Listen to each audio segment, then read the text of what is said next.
দিনাজপুরে শীতের তীব্রতা বেড়ে যাওয়ার সাথে সাথে বেড়েছে পুরানো গরম কাপড়ের চাহিদা। জমে উঠেছে জেলার পুরাতন কাপড়ের বাজার ও ফুটপাতের ভ্রাম্যমাণ দোকানগুলোর কেনাবেচা। ডেস্ক রিপোর্টে দেখুন বিস্তারিত।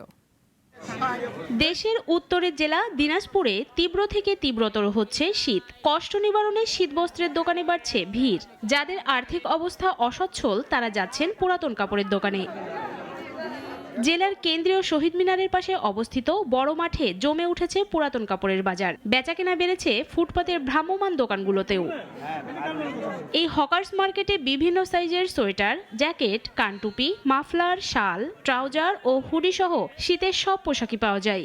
150 টাকা থেকে শুরু করে 800 টাকা দামের পোশাক বিক্রি হয় এখানে। এখন 10 টাকা থেকে 20 টাকা, 30 টাকা, 200, 500 টাকা পর্যন্ত কম দামে পাওয়া যায়। এই জন্য লোকজন শহরে এবং বাইরে থেকে গ্রামাঞ্চল থেকে লোকজন এখানে আসে। হ্যাঁ, সোয়েটার, কার্ডিগান, প্যান্ট, শার্ট, বিভিন্ন ধরনের জিনিস পাওয়া যায়। ব্যবসায়ীরা বলছেন, স্বাদ আর সাধ্যের মধ্যে গরম কাপড় কিনতে পারায় মধ্যবিত্তদের অনেকেই আসছেন এই মার্কেটে। অনেক কমে কিনছেন পছন্দের শীতবস্ত্র। নিম্ন শ্রেণীর মানুষরা এখানে ছুটে আসে কারণ তারা অল্প টাকায় এখানকার মালগুলো নিতে পারে।